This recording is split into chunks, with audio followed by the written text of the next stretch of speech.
বাড়িতে বিয়ের সানায় বাজতে না বাজতেই আমরা সবাই বসে পড়েছি নেল এক্সটেনশন করতে। ওয়ান বাই ওয়ান কাজগুলোকে যদি করে না রাখি বিয়ের সময় তো পুরো পুতুনাদের মতন লাগবে। তো এই ভেবেই আজকে কিন্তু আমরা বাড়িতেই ডেকে নিয়েছি নেল এক্সটেনশন করতে। আমি হাতও করব, পাও করব। আজকে কিন্তু আমি একা নই, আমার সাথে মা করবে, পূজা করবে, আর লিটিল গোল্ডও ফ্রিতে করবে। করতে তো অনেক কিছুই ইচ্ছা করে, বাট টাইম ম্যানেজমেন্ট করবো তো কিভাবে করব। আমার বাবার যে ওষুধের দোকানটা রয়েছে সেখানে কিন্তু মাও যায় অল্টারনেটিভ ভাবে। তো মা না আসা পর্যন্ত আমি করতে বসতে পারছিলাম না, কারণ লিটিল গোল্ডও নিচে রয়েছে।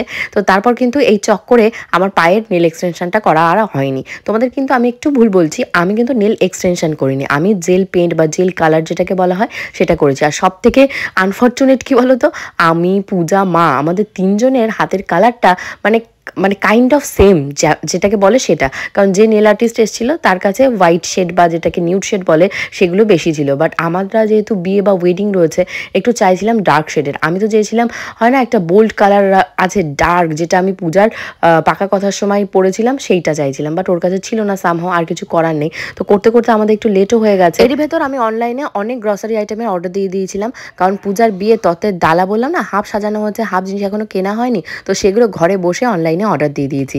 আর তার সাথে সাথে পূজাও অর্ডার দিয়ে দিয়েছিল এই মোমো। লিটিল গোল্ড তো মোমো খেয়ে নিত্যই শুরু করে দিল, কারণ আমাদের প্রচণ্ড খিদে পেয়ে গেছিলো, আর ঘড়িতেও প্রায় এখন অনেকখানি রাত হয়ে গেছে। তো এইটা হলো পূজার হাতের ফাইনাল লুক। পূজা কিন্তু অনেক রকমের অনেক কিছু মানে ট্রাই করেছে এর আগে বহুবার, বাট এইবার একটা পূজার হাতে একটু সুন্দর লাগছে, যেহেতু নতুন ব্রাইড, ও এখন যেটা করবে ওকে সেটাতেই সুন্দর লাগবে। তো আমার হাতের নেল পলিশগুলো তুলে তুলে ভালোভাবে ফ্রেশ করে তারপর আমার হাতে জেল পেনটা শুরু করে দিয়েছে। আমাদের কিন্তু ব্যাক টু ব্যাক প্রোগ্রাম রয়েছে। আজকে নেল এক্সটেনশন হচ্ছে, আজ বাদে কাল গেলেই রয়েছে গায়ে হলুদ, তারপরে রয়েছে মেহেন্দি, এবং তারপরে লাস্ট রয়েছে পূজার আইবুড়ো ভাত।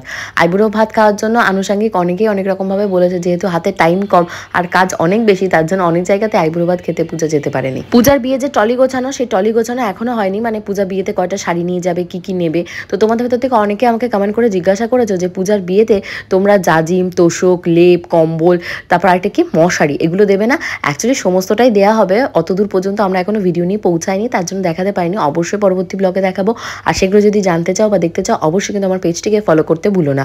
আর থাকলো কথা, তোমাদের অনেকেই জিজ্ঞাসা করেছো যে ফার্নিচার পূজার বিয়েতে কি কি দেওয়া হয়েছে।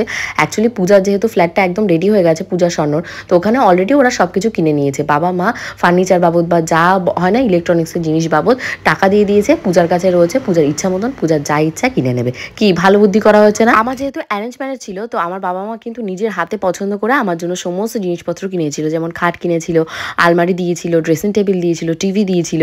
তো সেদিক থেকে আমি মনে করি আমি অনেকটাই লাকি, কারণ বাবা মাকে তখন দেখতাম যে কত খুশি মনে সমস্তটা আমার জন্য কিনছে, পছন্দ করছে। আমিও তো বুঝতাম না, বাবা বলতো সবসময় সেগুন কাঠের জিনিস নেওয়ার জন্য। তো দেখো, বিয়ে লাভ ম্যারেজ হোক কি অ্যারেঞ্জ ম্যারেজ হোক, বিয়ে তো বিয়েই হয়।